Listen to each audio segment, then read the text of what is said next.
పరిశుద్ధ పర్వతం యందు యెహోవా గొప్పవాడును బహు కీర్తనీయుడై ఉన్నాడు. ఉత్తర దిక్కున మహారాజు పట్టణమైన సీయోను పర్వతము రమ్యమైన ఎత్తుగల చోట ఉంచబడిన సర్వభూమి సంతోషకరముగా ఉన్నది. దాని నగరులలో దేవుడు ఆశ్రయంతో ప్రత్యక్షమవుతున్నాడు. రాజులు కూడిని వారు ఏకముగా కూడి వచ్చేది. వారు దాన్ని చూసిన వెంటనే ఆశ్చర్యపడి భ్రమపడి త్వరగా వెళ్ళిపోయింది. వారి నుండగా మలుగుచు ప్రశంసించు స్త్రీ వేదనయు వారిని పట్టింది. తూర్పు గాలి లేపి దర్శించి ఓడను నీవు పగలగొట్టుచున్నావు. సైనికులకు యెహోవా పట్టణమునందు దేవుని పట్టణమునందు మనము వెళ్ళినట్టుగానే జరుగుతూ మనం చూసి ఉన్నాము. దేవుడు నిత్యముగా దానిని స్థిరపరుచుచున్నాడు. దేవా, మేము నీ ఆలయములందు నీ కృపను ధ్యానించితిమి. దేవా, నీ నామం ఎంత గొప్పది! కీర్తనయు భూదిగంతముల వరకు అంత గొప్పది. నీ కుడి చేయి నీతితో నిండి ఉన్నది. నీ న్యాయ విధులను బట్టి సీయోను పర్వతమును సంతోషించునుగాక. యూదా కుమార్తెలు ఆనందించునుగాక. ముందు రాబో తరములకు దాని వివరము మీరు చెప్పునట్లు సీయోను చుట్టూ తిరుగుచు దాని చుట్టూ సంచరించుడి. దాని భూరాజులను లెక్కించుడి. దాని ప్రకారములను నిదానించి చూడుడి. దాని నదులలో సంచరించి వాటిని చూచుడి. ఈ దేవుడు సదాకాలం మనకు తోడై ఉన్నాడు. మరణము వరకు ఆయన మనల్ని నడిపించు. దేవుని వాక్యం. ఈ 48వ కీర్తన 14వ వచనములో ఈ దేవుడు సదాకాలము మనకు దేవుడై ఉన్నాడు. జీవితాంతము వరకు ఆయన మనలను నడిపించును. ఇప్పుడు యుద్ధం జరుగుతుంది ఇశ్రాయేలు దేశం మీద. ఇశ్రాయేలు దేశమును గురించి ఇక్కడ ఏమంటున్నాడంటే, మరి 13వ వచనములో లేదంటే 12, ముందు రాబోవు తరములకు దాని వివరము మీరు చెప్పునట్లు సియోను చుట్టూ తిరుగుచు దాని చుట్టూ సంచరించుడి. దాని బురుజులను లెక్కించుడి. దాని ప్రాకారములను నిదానించి చూడుడి. దాని నగరులను సంచరించి వాటిని చూడు. ఇరాన్ ఇస్రాయేల్ యుద్ధాలు జరుగుతూ దాదాపు కొన్ని రోజులు అవుతూ ఉన్నాయి. ఇశ్రాయేలు దేశమునకు నిఘా సంస్థ ఒకటి ఉంది. అది ఇరాన్తోనే యుద్ధ నైపుణ్యాన్ని నేర్పించి దాని కంటిని దాంతోనే పొడి చేసిందని రాత్రి ఒక వార్త వచ్చేసింది. సరే, అందుకని కీర్తనలో ఒక మాట ఉంది, యెరూషలేము కొరకు ప్రార్థన చేయు. ప్రతి క్రైస్తవుడు యెరూషలేము క్షేమము కొరకు, ఇప్పుడు మీడియా అంతా యెరూషలేమును ఏం చేస్తుంది? పొగుడుతూ ఉంది. సమస్త రాజ్యాలు చుట్టుముట్టినను దేవుడు దానికి గొప్ప కాపుదల ఇచ్చాడు. యెషయా గ్రంథం 27వ అధ్యాయములో యెహోవాను నేను కాపు చేయుచున్నాను. 3వ వచనం, యెహోవాను నేను దాని కాపు చేయుచున్నాను, ప్రతి నిమిషమున దానికి నీరు కట్టుచున్నాను, ఎవడును దాని మీదికి రాకుండునట్లు దివారాత్రము దానిని కాపాడుచున్నాను. యెహోవాను నేను. చూసారా, ఇశ్రాయేలు దేశము కనీసము మన 4 జిల్లాలు కలిసినంత విస్తీర్ణం కూడా లేదు. మన 4 జిల్లాలు, ఇప్పుడు 5 జిల్లాలు. మన 5 జిల్లాలను ఏమంటారమ్మా జెసి? ఏమంటారు మన 5 జిల్లాలను? రాయలసీమ. చూసారా, ఇప్పుడు 5 జిల్లాలు అయినాయిలే, నంద్యాల కూడా వచ్చేసిందిగా. రాయలసీమ అంతా లేదు ఇశ్రాయేలు దేశం, కానీ దానికి దేవుడు గొప్ప వాగ్దానం ఇచ్చాడు. దాని మీదికి ఎవడును రాకుండునట్లు యెహోవాను నేను దానిని కాపు చేయుచున్నాను. ఎంత గొప్ప కాపుదలండి.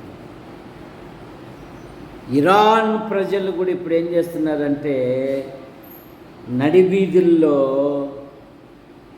ఇశ్రాయేలు దేశాన్ని వారు దేవుని స్తుతిస్తున్నారు, వారు దేవుని గణపరుస్తున్నారు. కారణం ఏమంటే, దాన్ని కాపాడు దేవుడు ఉన్నాడు.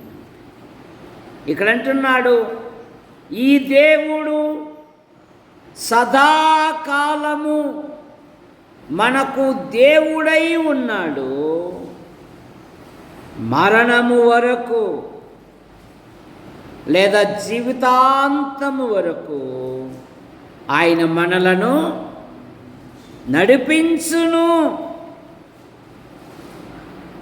చాలామంది ప్రభుని అడగడం లేదు. ఈ దినాలలో క్రైస్తవుల ప్రార్థన ఎలాగుందంటే, ప్రభువా నీ గొప్పతనము, నీ ఔన్నత్యము పరలోకంలో, ఇక్కడ నిన్ను గొప్ప చేయాలంటే మొదట నేనుంటాను, నా వెనక నువ్వు ఉండు అంటున్నా. కానీ భక్తులు ఏమని పాట పాడారు? నడిపించు నావా నడి సాంద్రమున దేవా, నవ జీవన మార్గమున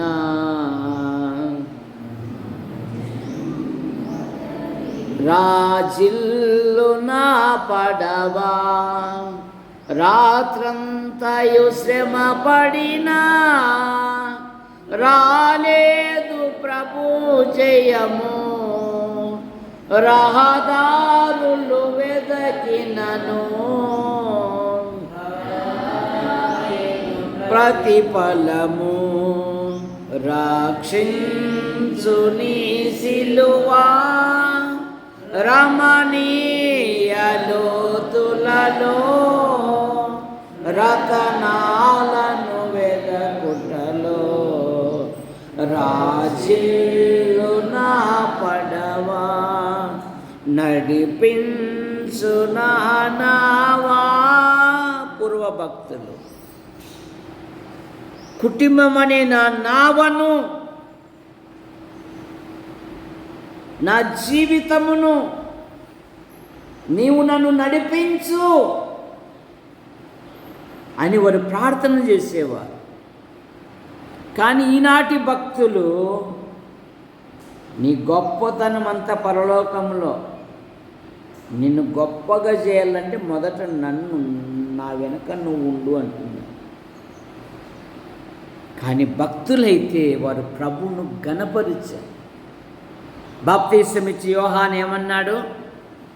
నేను తగ్గవలెను, ఆయన హెచ్చవలెను.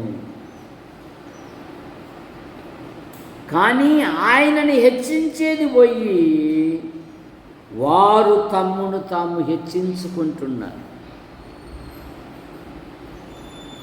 అందుకే లోక సామెత కూడా ఉంటుంది, సార్ వీడు ఎచ్చులకు పోయి నానా బాధలు, నానా ఫీట్లకు గురైపోయినాడు సార్.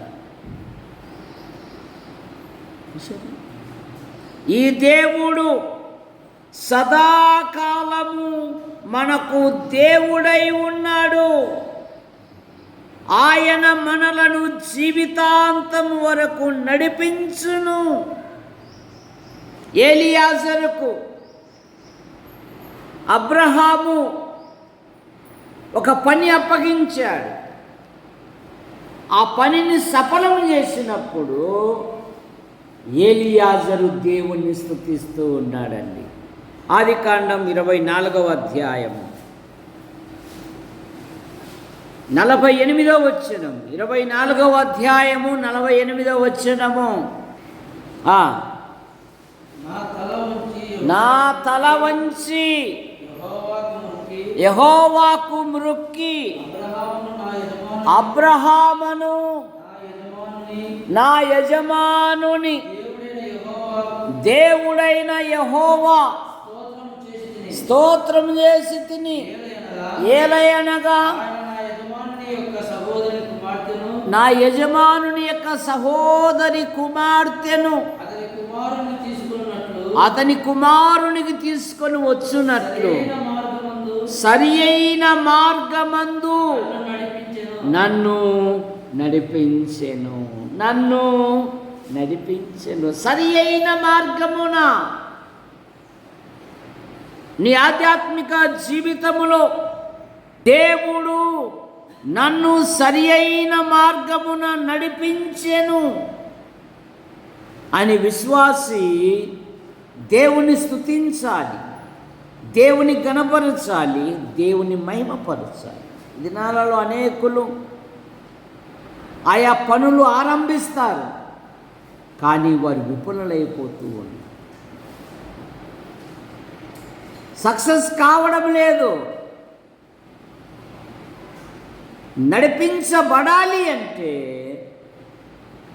నీ కుటుంబములో, నీ వ్యక్తిగత జీవితములో ఉదయకాల కూడిక ఉండాలి, రాత్రికాల కూడిక ఉండాలి, వాక్య ధ్యానం ఉండాలి, ప్రార్థించుట ఉండాలి, ప్రార్థనలో పోరాడాలి.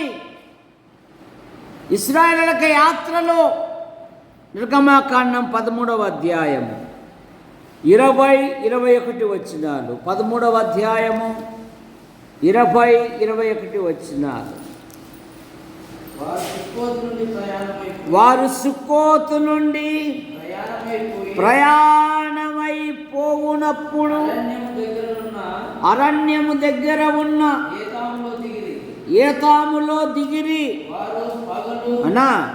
13వ అధ్యాయము 21వ వచనం. వారు పగలు రాత్రియు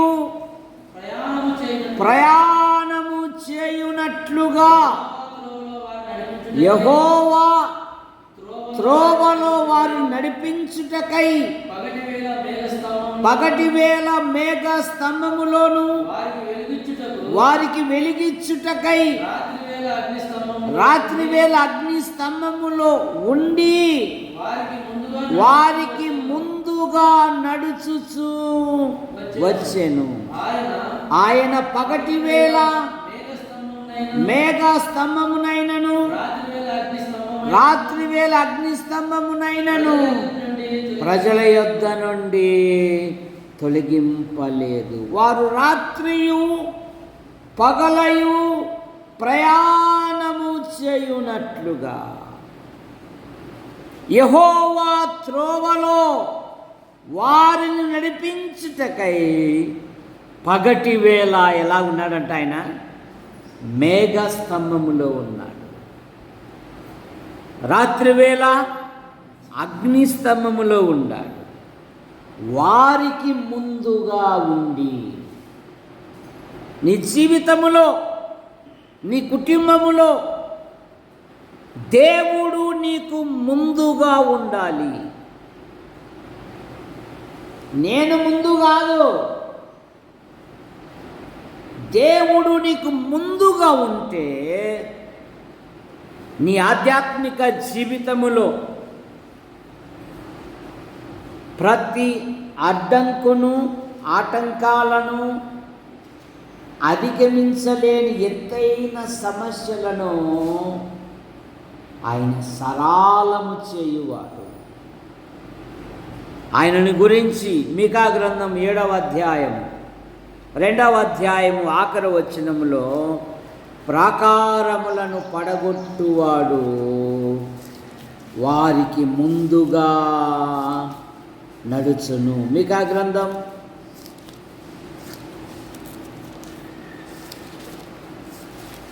2వ అధ్యాయములో మనకు ఒక మాట కనపడుతుంది.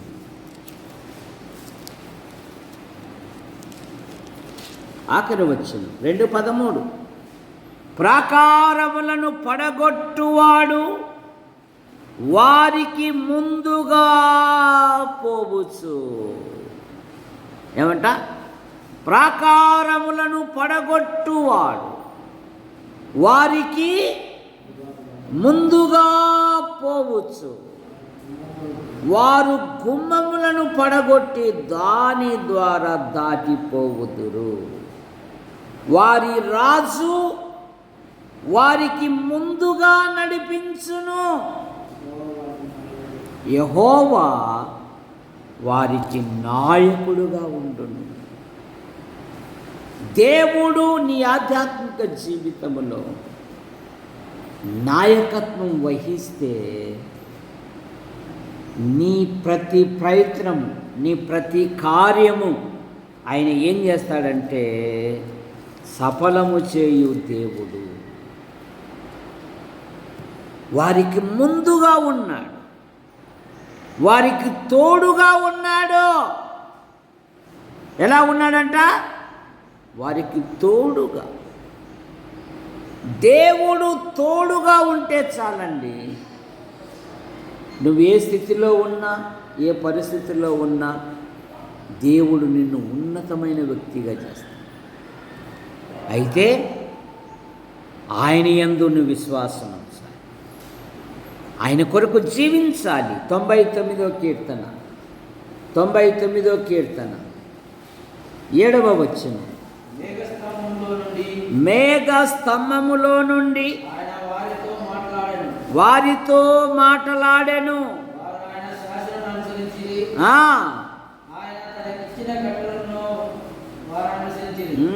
మేఘస్తంభములో నుండి ఆయన వారితో మాట్లాడాడు. ఇప్పుడు దేవుడు మాట్లాడాలంటే ఏం చేయాలా? జ్యోతిర్మయ్, ఏం చేయాలా? దేవుడు మాట్లాడాలంటే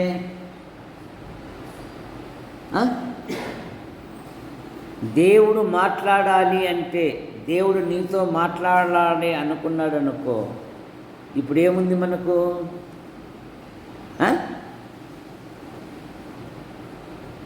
దేవుని గ్రంథము ధ్యానిస్తే ఆయన మెల్లని స్వరముతో ఆయన నీతో మాట్లాడతాడు. ఇదిగో అమ్మ ఏదో చెప్పింది కదా, అది తప్పులేక ముంచడానికి అమ్మాయి ఆలోచన పాటించారు. ఆయన మెల్లైన స్వరంతో మాట్లాడతాడు. ఇదిగో వీడు వస్తున్నాడు, ఈయన స్వభావం మంచిది కాదు. సరే, ఆయన ఆలోచనకర్త, ఆలోచన చెప్పే దేవుడు నీకు.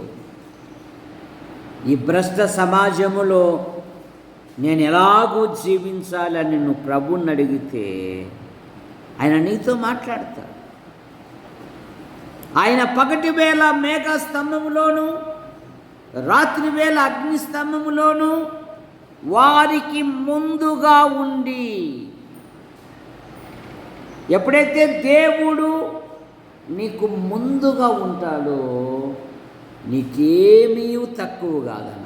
నెహెమ్యా గ్రంథం 9వ అధ్యాయం 21వ వచనములో, నిజముగా అరణ్యములో ఏమీ తక్కువ కాకుండా 40 సంవత్సరములో నీవు వారిని పోషించితివి. వారు అడిగారు, వారు దేవుని చేతను నడిపింపబడుతున్నారు, కానీ వారి మనస్సు అవిశ్వాసముతో ఉంది. ఏమంటున్నారు? ఈ అరణ్యములో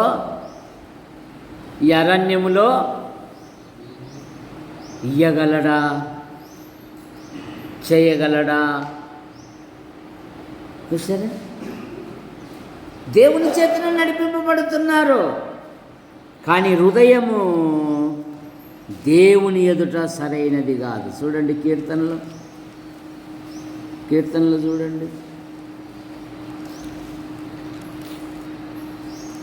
78వ కీర్తన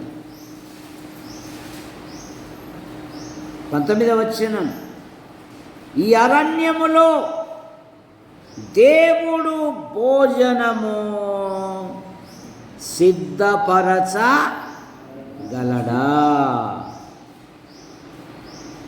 అనుచు వారు దేవునికి విరోధముగా మాట్లాడారు. ఆయనను బండను కొట్టగా నీరు ఉబుకెను, నీళ్లు కాలవలై పారెను. ఆయన ఆహారము ఇయ్యగలడా? ఆయన తన ప్రజలకు మాంసము సిద్ధపరచగలడా? ఇవే నేటి క్రైస్తవ్యానికి కూడా. సరే, ప్రార్థన చేస్తున్నాం కానీ అవుతుందబ్బా.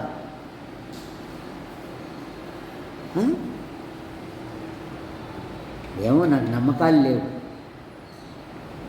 ప్రార్థన ఏమో చేస్తున్నారంట,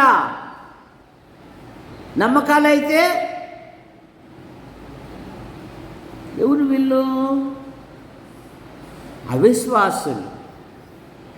అవిశ్వాసులకు కూడా దేవుడు ఛాయిస్ ఇచ్చాడు. అలాంటి వాడిని ఒకరిని పెట్టాడు దేవుడు. వాడిని అడుగుతున్నాడు, నేను స్వస్థపరచగలను నమ్ముచున్నావు అంటే వాడు అన్నాడు, నమ్ముచున్నాను కానీ నాకు అపనమ్మకము ఉండకుండా సహాయం చేయని అడిగాడండి. నమ్ముచున్నా కానీ నాకు అపనమ్మకం ఉండకుండా, ఈ అపనమ్మకముతోనే బతుకుతా ఉన్నారు. బైబిల్ ఏం చెప్తుంది? వారు విశ్వాసము ద్వారా రాజ్యములను జయించారంట, నీతి కార్యములను జరిగించారంట, సింహపు బలమును అణిచివేశారంట, అగ్ని బలమును ఆర్పివేశారంట, బలహీనులుగా ఉండి బలపరచబడ్డారంట, యుద్ధంలో పరాక్రమశాలురై అన్యుల సేనలను దేని ద్వారా బాబు, దేని ద్వారా? నువ్వు ఇట్లా అడిగితే నేను ఆదివారం కూడా రాను చూడు అంటున్నాడు. ఈ మధ్య శనివారం ఆదివారం కూడా రాలేకపోతున్నాను. విశ్వాసము ద్వారా. దేని ద్వారా? విశ్వాసం. ఎక్కడుంది నీ విశ్వాసం? పోయింది, జారిపోయింది. చూసారా, జారగొట్టుకోకూడదు. ఎందుకు జారిపోయిందంటే సోమవారం నుండి శనివారం వరకు అవిశ్వాసులతో సహవాసం చేస్తే అవే లక్షణాలే కదా నీకు వచ్చేది. విశ్వాసులతో చేస్తే కదా నీకు వచ్చేది విశ్వాసం అనేది.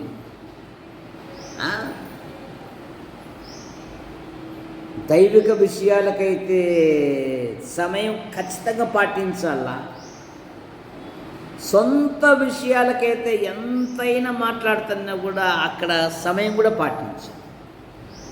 చూసారా, జాగ్రత్త. ఆయన వారు నడిపించెను. 78వ కీర్తనలోనే 14వ వచనము.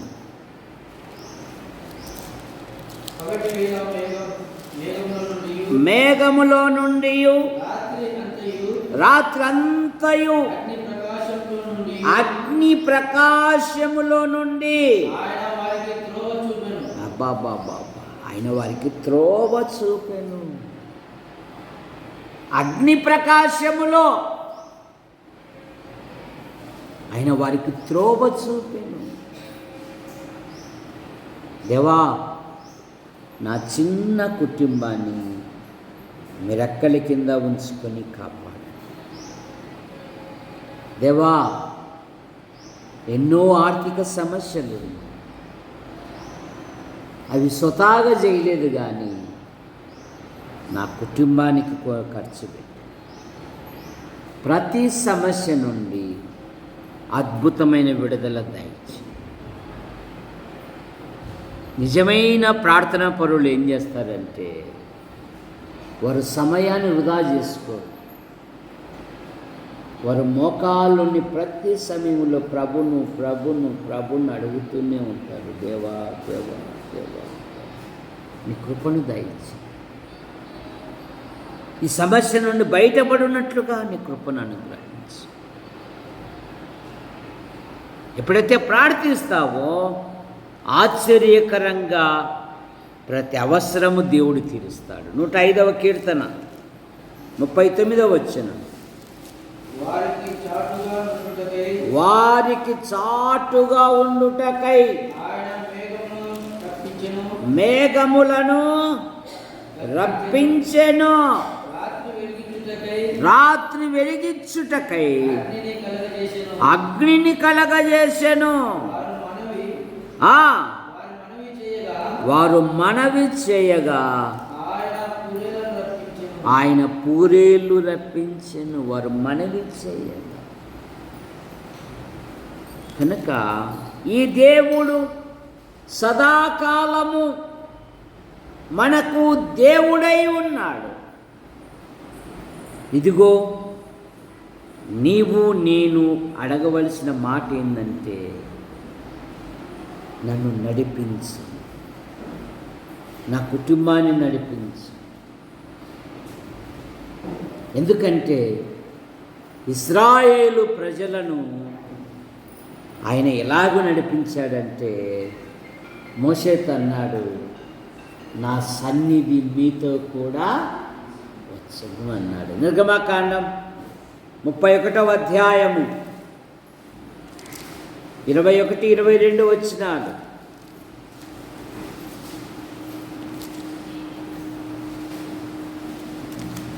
ముప్పై 31వ అధ్యాయము 21వ వచనం.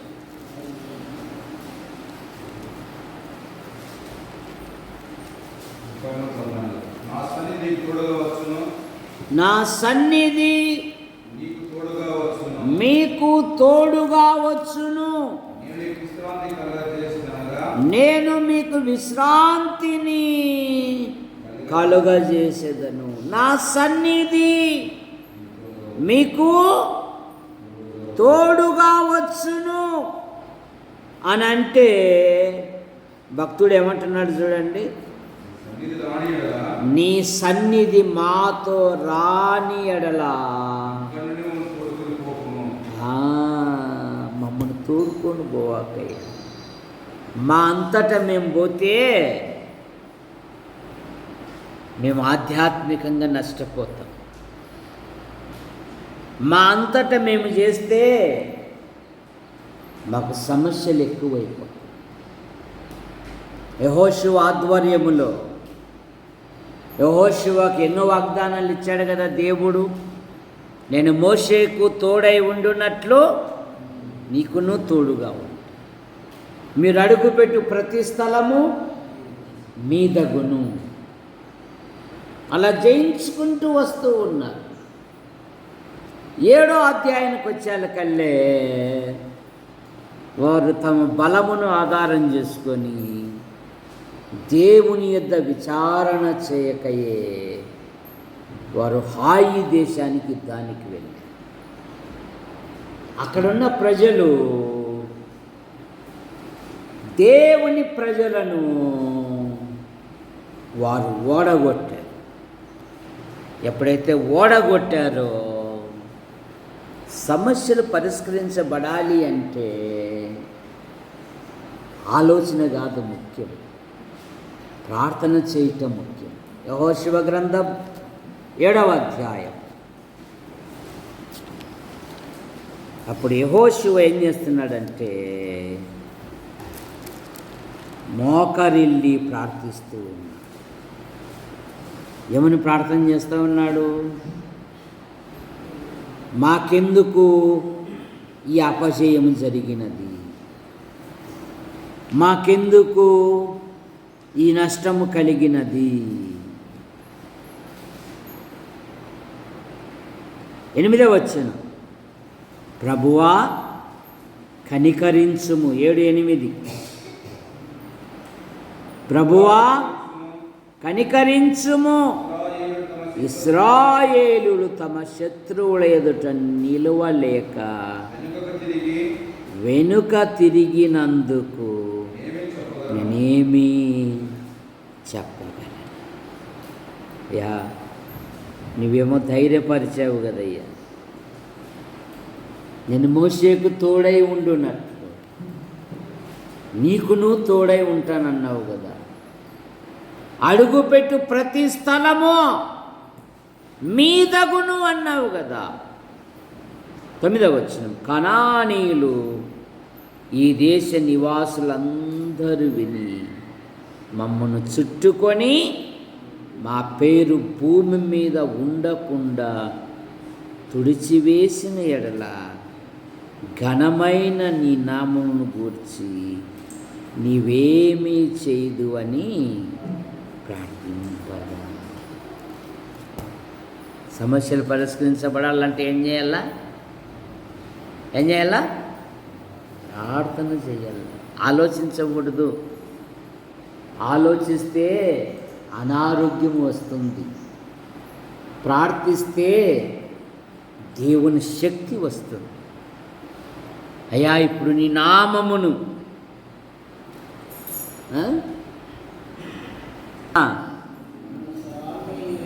దేవుడందు సాక్ష్యమిచ్చేదా, పల్లెటూళ్ళ జనుల రక్షణ భారము నాపైని కలదు. పల్లెటూళ్ళ జనుల రక్షణ భారము నాపైని గలదు. నాకు తెలిసినంత వరకు నా స్వామి అనుభవం గురించి నేను సాక్ష్యము పరమత దూషణములెల్లా పరిహసించి పలుకుటేలా.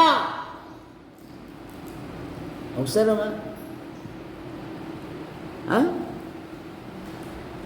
నీ ప్రభును గురించి చెప్పు, నీ ప్రభులో ఉన్న గొప్పతనము చెప్పు. సులమితిని వాళ్ళు అడిగారు, వేరు ప్రియుని కన్నా నీ ప్రియుని, నా ప్రియుడు ధవలవర్ణుడు రత్నవర్ణుడు 10,000 మందిలో అతని గుర్తింప.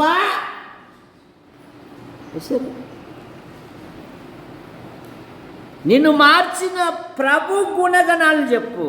ఏ ఒక్కర్లే, మనం అట్లా కాదు. సరే,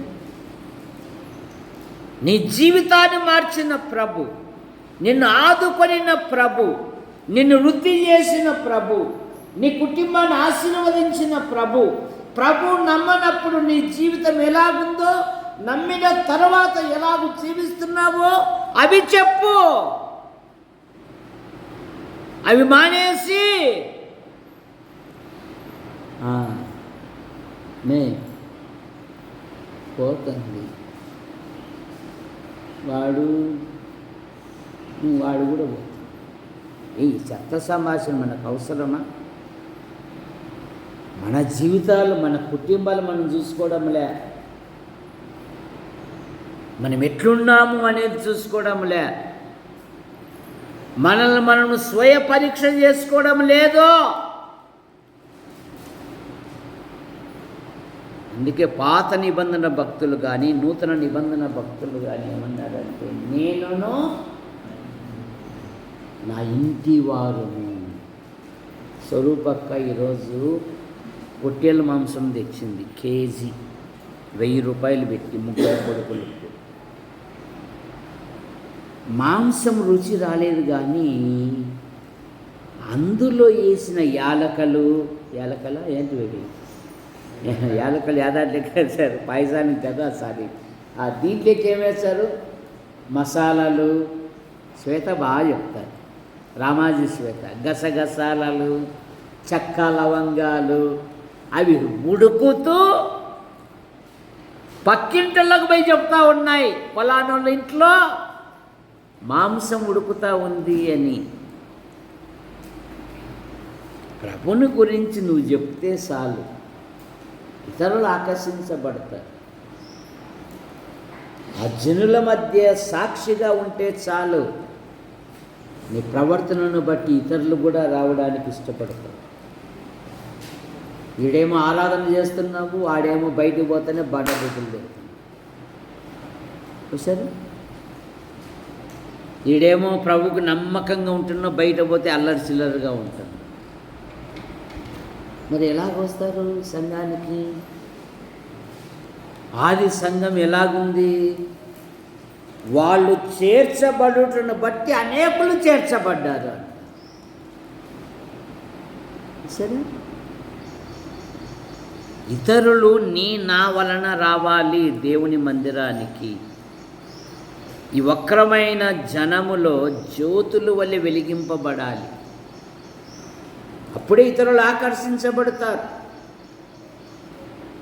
తన సన్నిధి ఉంచి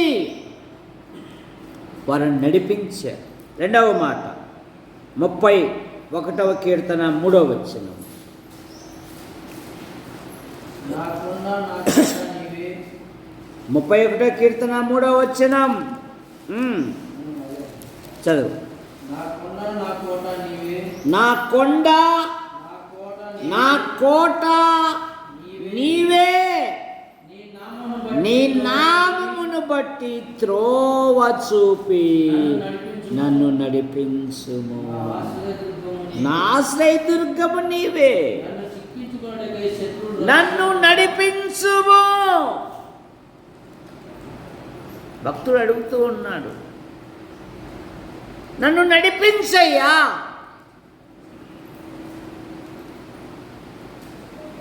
కేఆర్ ఆసుపత్రి కొరకు మనం అందరం ప్రార్థన చేయాలి. ఎందుకు చేయాలి అంటే, ఒక క్రైస్తవుడు లోకంలో ప్రారంభం ఎప్పుడైతే పని ప్రారంభిస్తాడో, శత్రువులు అప్పుడే నష్టం కలుగజేయడానికి పలు విధాలుగా ప్రయత్నం చేస్తారు. అంటే ప్రార్థన ముఖ్యం, దేవుని సన్నిధి ముఖ్యం.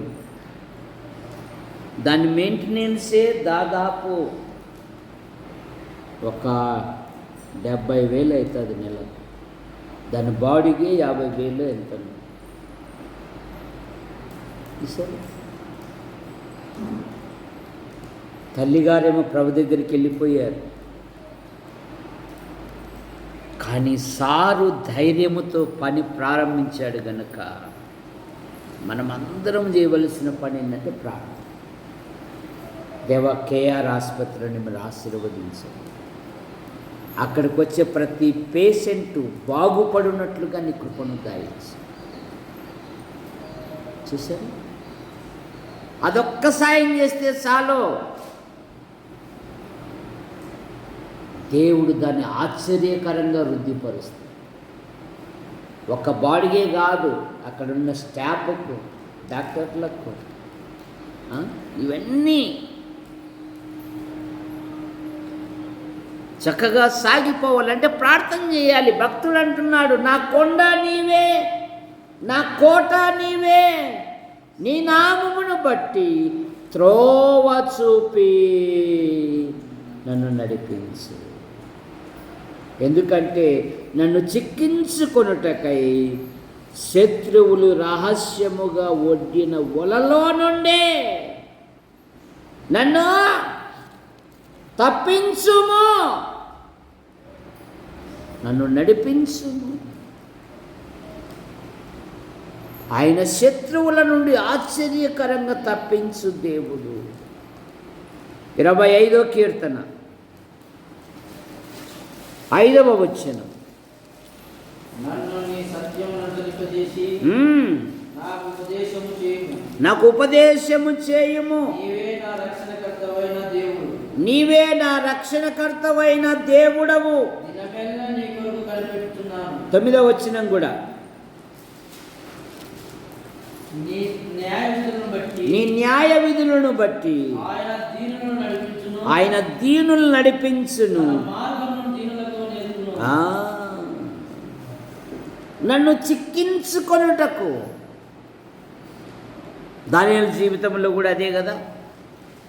రాజుగారు అన్నారు, సభలో అన్నాడు, దానియేలు నేను ఇచ్చిస్తానయ్యా అన్నాడు. ఎందురా, దేశంగాని దేశానికి, మన దేశానికి బానిసలుగా వచ్చి బానిసత్వంలో ఉండి, పైగా మన దేశం మీద రాజుగారు హెచ్చిస్తారంట. అందుకని దానియేలు మీద ఏ తప్పైనను ఏ నేరమైనను కనుగోలాలని ప్రయత్నం చేశారు. కానీ దానియేలు ఏ తప్పైనను నేరమైనను చేయువాడు కాడు. సరే, శాసనం పుట్టించారు, సింహబోన్లకు కూడా వేశారు. పైగా శత్రువే, రాజుగారే దానియేలు భుజాన్ని ధైర్యపరుస్తే, ఎల్లవయ్యా నీ దేవుని గురించి ఎన్నో విధాలుగా చెప్తేవు కదా, నీ దేవుడు గొప్పవాడయ్యా, ఏందో ఈరోజు ఇట్లా భయపడుతుంది, ఎల్లో నీ దేవుడే నిన్ను రక్షించును, అనుదినము సేవించుచున్న నీ దేవుడే నిన్ను రక్షించును. ఇక నిద్ర రాలే ఆయనకు. తెల్లవారకు మునిపే గుహ దగ్గరికి వచ్చి జీవము గల దేవుని స్నేహితుడైన దానియేలు, అనుదినము సేవించుచున్న నీ దేవుడు నిన్ను రక్షింపగలిగనా. రాజా చిరంజీవికు నాకు కాక నా దేవుని దృష్టికి నేను నిర్దోషిగా కనపడితిని. సింహములు ఏ హానియు చేయకుండా వాటి నోళ్లను ముయించను, వాటి నోళ్లను. ఇదిగో, మీరు దానియేలుతో పాటు ఈ రాత్రి ఉపవాసం ఉండండి. మీరు నువ్వు అడవి సింహానివి కదా. అడవిలో ఏమేమి ఉంటాయమ్మా బీసు? అడవిలో ఏమేమి ఉంటాయి? సింహాలు, పులులు, ఎలుగుబంట్లు, జంతువులు, చెట్లు. ఒకసారి తప్పట్లు కొట్టండి, కూర్చోండి. మీరు అడవి జంతువులు తిని సాలైపోయింది, మనుష్య మాంసం మీరు తింటారు. ఏ మాంసమా? మనుష్య మాంసం తింటారు అని దానియేలుతో పాటు క్రూరమైన సింహాలు కూడా ఉపవాసం ఉన్నాయి. ఇదిగో దానియేలు దిక్కు చూస్తే మళ్ళీ మీకు అంటే ఇట్లే ఉండండి, ఎప్పుడు తెల్లారునా అని. దానియేలు వైపు చూడండి, ఆ సమయం వైపు చూస్తాండి. చూసారా? నింద మోపిన ఆ మనుషులు సింహముల పాలయ్యారు. నన్ను చిక్కించుకొనుటకై నన్ను నడిపించు. ఈ భ్రష్టమైన సమాజములో నేను ఏ విధంగా జీవించాలి, ఏ విధంగా నడుచుకోవాలి? ఎందుకంటే నువ్వు ప్రభు కాడి కింద ఉంటే చాలు, దేవుడు అద్భుతముగా నడిపిస్తాడు. 3వ మాట యెషయా గ్రంథం 40 అధ్యాయం 11వ వచనం. యెషయా గ్రంథం 41వ వచనం. 40:11. గొర్రెల కాపరి వలె ఆయన తన మందను మేపును, తన బాహువుతో గొర్రె పిల్లను కూర్చి రొమ్మున ఆనించుకొని మోయును, పాలిచ్చు వాటిని ఆయన మెల్లగా నడిపించును. గొర్రెల కాపరి నడిపించినట్లుగా ఆయన మెల్లగా నడిపించును. ఎక్కడికి నడిపిస్తాడు? 49:10 యెషయా గ్రంథమే. 49:10.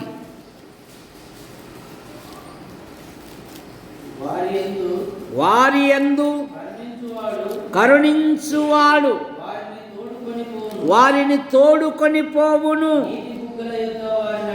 నీటి బుగ్గల యొద్ద వారిని నడిపించును. ఆకలైనను దప్పి అయినను కలుగదు, ఎండ మావులైనను ఎండైనను వారికి తగలదు. వారిని కరుణించువాడు వారిని తోడుకొని పోవును. 9వ వచనములో నిన్ను కాపాడి ప్రజలకు నిబంధనగా నియమించి మార్గములలో వారు మేయుదురు, చెట్లు లేని మెట్టల మీద వారికి మేపు కలుగును.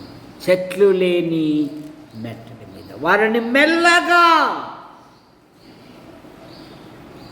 మంచి మేత కలిగిన స్థలము యొద్దకు నడిపిస్తాడంట. యెహెజ్కేలు గ్రంథం 34వ అధ్యాయం 23వ వచనములో. యెహెజ్కేలు గ్రంథం 34:23. వారిని మేపుటకై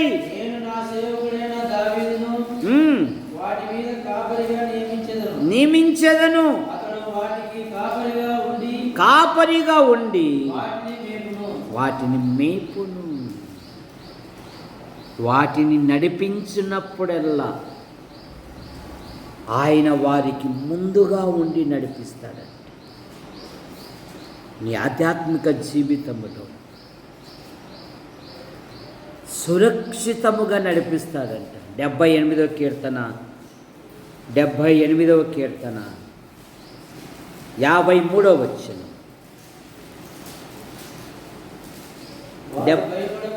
వారి భయపడకుండా నడిపించును,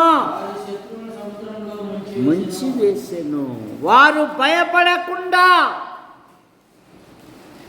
సురక్షితముగా వారు నడిపించును. 24వ వచనములో ఆలోచన చేత నడిపించును. 78:24. ఆహారముపై ఆయన వారి మీద మన్నాను కురిపించెను.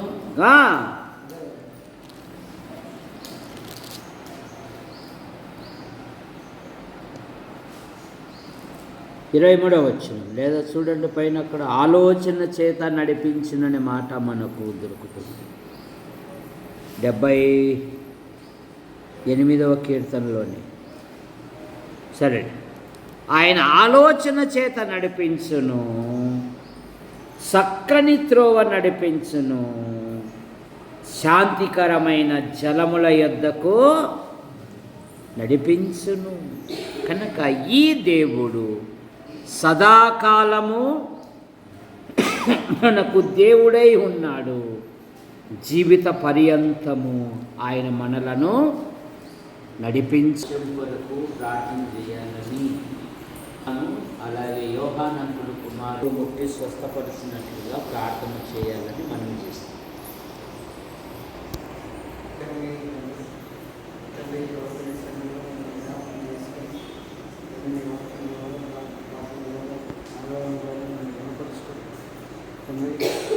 మహిమపరుచుటకు నీ చూపిన కృపను బట్టి వేలాస్తులు స్తోత్రముగా నీ వాక్యాన్ని మా హృదయంలో నూరంతంగా పలికించేయండి. ఇదిగో దేవా, మా హృదయాన్ని కఠినపరుచుకుని నీ వాక్యాన్ని మా హృదయంలో పలికకుండా చేయకుండా తండ్రి మొత్తం హృదయాలు మా అందరికీ దయచేసి నీ వాక్యం ద్వారా మమ్మల్ని హెచ్చరించి తండ్రి మీ నామానికి మహిమకరంగా మేము బ్రతుకున్నట్లుగా ప్రవర్తించినట్లుగా సహాయం వర్షాకాల విషయంలో ఎవరైతే పండుగ విషయంలో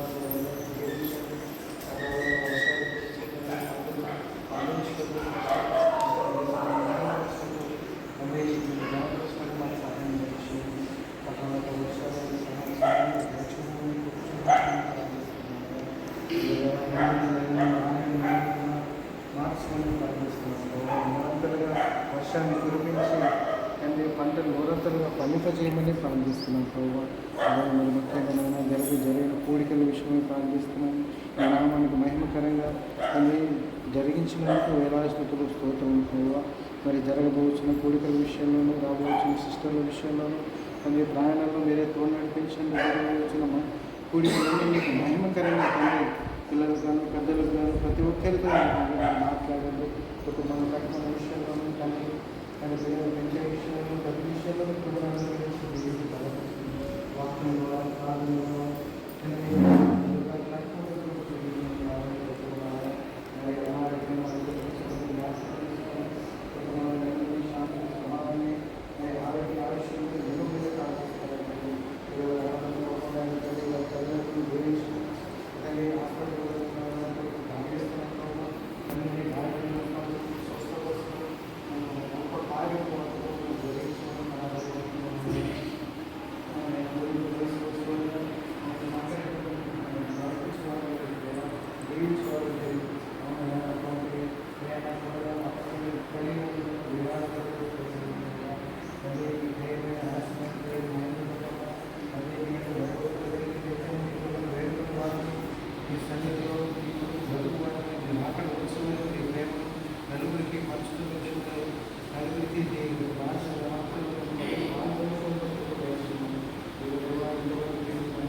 సహాయం చేశారు. మీకు వందనాలు చూస్తూ ప్రారంభించవచ్చు. చేసిన మేలును బట్టి ఉపకారం బట్టి కూడా మీకు వందనాలు చూస్తూ ఓకేనాయన. ఇదిగో నాయన, మా ప్రాంతంలో సమృద్ధి అన్న వర్షం లేదు. ఇదిగో పంటలు వేసే రైతులు నీటి పోవడానికి సిద్ధంగా ఉన్నారు. దేవ కృప చూపించండి. ఆనాడు ఏరియా ప్రార్థించగా ఆకాశం వర్షం ఇచ్చిన యేసుక్రీస్తు ప్రభా సహాయం దయచేయండి. మీరు ఆజ్ఞాపించితే మా ప్రాంతంలో దేశంలో సమృద్ధి వర్షం చెరువులో బావులు నీటి పడుతుంది, త్రాగునీరు సమృద్ధి మీరే మహిమ పొందమని ఉన్న నక్షత్ర ప్రాణం ప్రాణం యేసుక్రీస్తు ప్రార్థించి వేడుకుంటున్నాము తండ్రి. ఆమేన్. ప్రేమించిన మా తండ్రి, మీ నామాన్ని బట్టి మీకు స్తోత్రములు చెల్లిస్తున్నాం. యాడికి క్రైస్తవ కూడిక గృహం చేర్చబడిన ప్రతి కుటుంబాన్ని బట్టి మీకు స్తోత్రం. అయ్యా, ప్రతి కుటుంబంలో ప్రభుత్వ శాఖల్లో, ప్రైవేటు సంస్థల్లో భిన్న రీతిగా ప్రయాసపడుతుంది. బిషప్ డ్యూటీలో ఉన్నాడు, క్షేమంగా నడిపిస్తుంది. యేసు ప్రభువా, మా ప్రియుల యొక్క వృత్తులలో అధికారుల మధ్య వారి యొక్క వృత్తులలో ఉన్నతమైన పదవులు దయచేసి ప్రతి కుటుంబాన్ని ఆశీర్వదించి నరసింహకుంటున్న గాయాన్ని మీరు ముట్టి స్వస్థపరచండి. అలాగే రుద్రాలను బట్టి ప్రార్థిస్తూ తల్లి వరకు దేవదాస్ తల్లి వరకు నరసింహ తల్లి వరకు నైనా నందిపాడు ఆలీశ్వరు ఇంకా రుద్రాలు ఉన్నారు, దీవించండి.